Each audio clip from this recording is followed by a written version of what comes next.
métier, c'est électromécanicien. Voici donc Sébastien.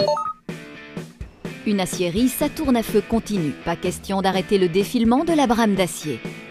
Systèmes hydrauliques ou pneumatiques, régulateur de vitesse, tableau d'alimentation, moteur, rouleau. En cas de panne, Sébastien intervient. On part à la base d'une analyse. Donc on doit déceler quelle est la panne et puis remonter sur la cause de la panne. Et donc tout ça me demande bien sûr une méthode, quoi. Sébastien est électromécanicien. Côté face, il pense mécanique. Et il pense électricité côté pile.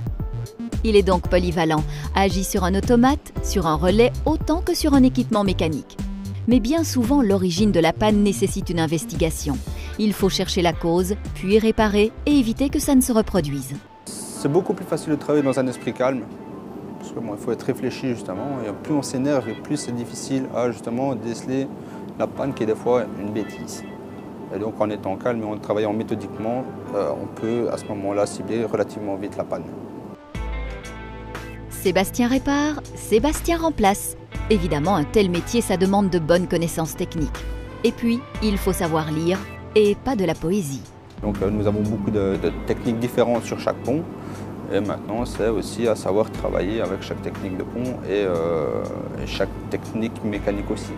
Un bon électromécanicien, c'est quelqu'un de réactif, voire de proactif. Chacune de ses actions doit être posée, réfléchie.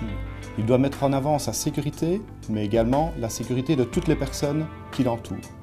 Tout ça, ça se fait sur une base technique très forte, qu'il a appris à l'école, qu'on va continuer à performer ici dans l'entreprise, notamment via des plans de parrainage.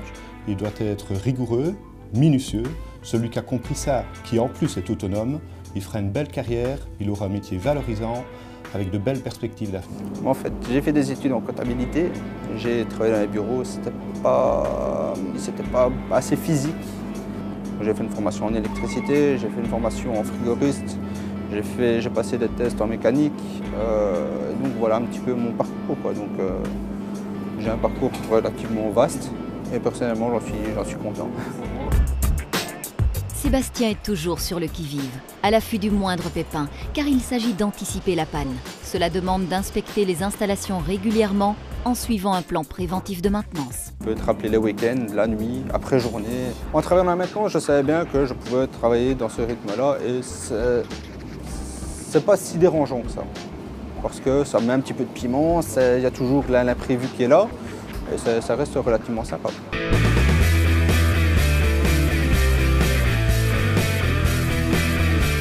Je dirais que mon métier,